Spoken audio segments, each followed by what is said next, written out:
Bueno, pues el día de hoy vamos a ver a Paulo Reglus Neves Freire.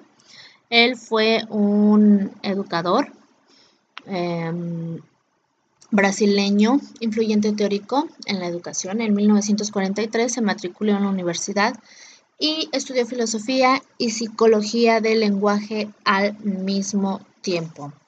Se casó con Elsa Maia Costa de Oliveira y ella era profesora de primaria.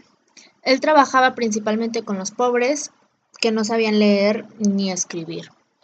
Tuvo la oportunidad en 1962 de aplicar de manera significativa sus teorías. Les enseñó a leer y a escribir a 300 trabajadores. Su primer libro en 1967 fue Educación como práctica de la libertad. Murió en Sao Paulo, Brasil, a los 75 años de un infarto de miocardio el 2 de mayo de 1997. Este pedagogo tenía tendencias marxistas y analizó la psicología del oprimido y realizó a partir de su trabajo una concientización masiva del proletariado. La pedagogía de Freire habla o conduce al desarrollo, al progreso humano y a la liberación del individuo de sus ataduras sociales. Esta práctica educativa de Freire estaba enfocada en crear hombres y mujeres con conciencias crítico-analíticas. Él hablaba mucho de la libertad, de aquello que de alguna manera nos detiene y es esta ausencia del conocimiento. Entre menos tú conozcas o sepas, más estás como encerrado o como cautivo, pero si tú aprendes, si tú conoces, entonces puedes criticar, puedes ser analítico y puedes decir y opinar al respecto. La pedagogía del oprimido, que es la pedagogía de Freire, era una pedagogía humanista y liberadora. Tenía dos momentos. El primero es cuando los oprimidos van desvelando el mundo de la opresión y se comprometen con la praxis y con su transformación. A este punto o a esta primera parte de la pedagogía, Freire entendía que las personas cuando se van acercando al conocimiento están teniendo una transformación, están comprometidos con la práctica de lo que están aprendiendo. Y ya una vez transformada la realidad de las personas, viene este segundo momento, en donde la pedagogía deja de ser, justo como su nombre lo menciona, deja de ser la pedagogía del oprimido y pasa a ser una pedagogía de hombres en proceso permanente de liberación. Esto es algo muy interesante y muy de una percepción muy bonita desde mi punto de vista. ¿Por qué? Porque en realidad cuando las personas se están acercando a el conocimiento, sí están desvelando el mundo, lo están conociendo, están abriendo una parte del que no sabían. Pero una vez acomodados en esta parte del conocimiento, se convierte en en un constante aprendizaje, en una constante trabajo o lucha por permanecer libre.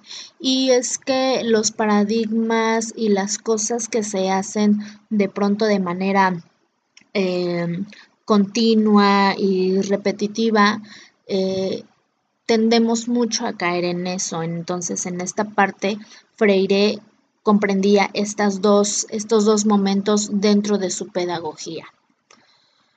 La pedagogía del oprimido, que así se le conoce a la pedagogía de Freire, se trabaja en tres etapas. La primera es trabajar con adultos analfabetos, y pues son personas ya adultas, ya con una conciencia desarrollada y que pues tienen prácticamente darles esta oportunidad de mirar las cosas de una manera diferente, ¿no? El sacarlos del analfabetismo, Freire se daba cuenta que podía liberarlos, que podía ayudarlos en una parte. El método de alfabetizar era, o la razón más bien de la alfabetización era para que tuvieran un derecho legal a votar en Brasil, ¿no? La segunda etapa es fortalecer la práctica y profundizar análisis teóricos. Es la educación de campesinos adultos.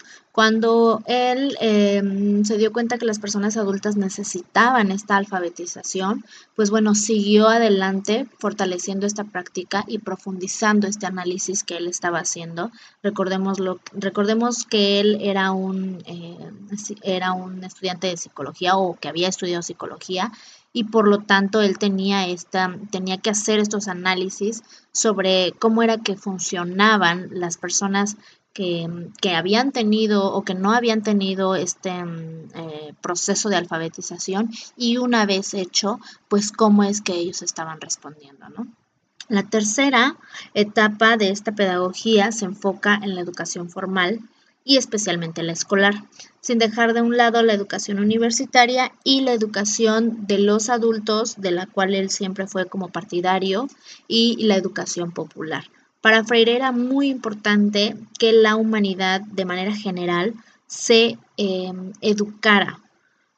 Él ya en esta tercera etapa vemos que ya toma en cuenta más la educación formal, ¿no? Es decir, la escuela formal oficial, vamos, la educación universitaria y ya lo que es como más formal, pero sin dejar de un lado su primera parte, ¿no? Por donde él empezó, que fue la educación de los adultos y esta educación popular. Su pensamiento destaca por la interés en las posibilidades humanas de la libertad, ¿no? Y del creer en medio de situaciones políticas y económicas y culturales que eran bastante opresoras, que eran terribles, y el hecho es de que pues no podían votar. Bueno, para Freire era muy importante que estas personas, que estos campesinos, que estas personas que estaban enajenadas de la educación pudieran tener acceso a ella y por lo tanto, pues posibilidades de más, ¿no? De tener más opciones en la vida. Su objetivo era encontrar soluciones que concientizaran al individuo. Él no solamente buscaba darles la educación alfabética, solo sacarlos de esa parte y dejarlos ahí, sino como formar sus pensamientos para que ellos fueran gente consciente, personas que pudieran, como lo dijimos hace un momento, ser analíticas, ser críticas.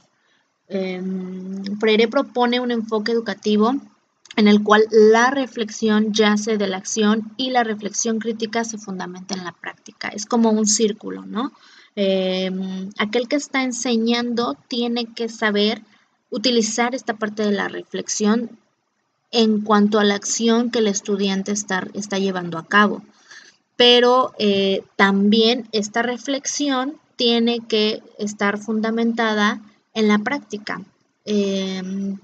Considero que es también algo como autoconocimiento. La persona que puede reflexionar sobre sus propias acciones, entonces también puede criticar sus propias prácticas. Pues Freire, él hablaba también de esta parte. Algunas aportaciones de Freire a la educación de los adultos fue esta visión de la alfabetización que comprendía esta comprensión crítica de la realidad social, política y económica en la que estaban viviendo en esa época. Él decía también que no hay palabra verdadera que no sea unión inquebrantable entre acción y reflexión, lo que explicábamos un poco hace un momentito, sobre la acción y la reflexión, siempre deben ir como de la mano. Estudiar no es un acto de consumir ideas, sino de crearlas y recrearlas, esta parte de la crítica, de las conciencias autocríticas. La cultura no es exclusiva de la burguesía. Los ignorantes, o por así decir, son hombres y mujeres a los que se les ha negado el derecho de expresarse y por ello viven en una cultura del silencio. No quiere decir que las personas, o esto quiere decir más bien que las personas que no tienen acceso a la educación o que se han rezagado en ella, no tienen cultura, tienen una cultura, pero una cultura diferente a aquellos que han tenido más posibilidades de adquirir una educación quizá mejor, ¿no? La importancia del diálogo como recurso pedagógico. El diálogo tiene que ver con hablo y escucho, doy y recibo información. Este recurso, esta dinámica es muy importante para la pedagogía. El respeto hacia el educando y su saber. Como conocemos o como sabemos, todos tenemos conocimientos previos. Entonces, tenemos que tener este respeto a esos conocimientos previos, tanto de un niño como de un adulto. Cualquier persona a la cual se le esté transmitiendo una información o un conocimiento es acreedora a ese respeto a sus conocimientos previos. Y bueno, hasta aquí con esta diapositiva, con esta pequeña información sobre Paulo Freire, un buen pedagogo, excelente pedagogo y gran pues precursor en esta pedagogía liberadora. Gracias, hasta luego.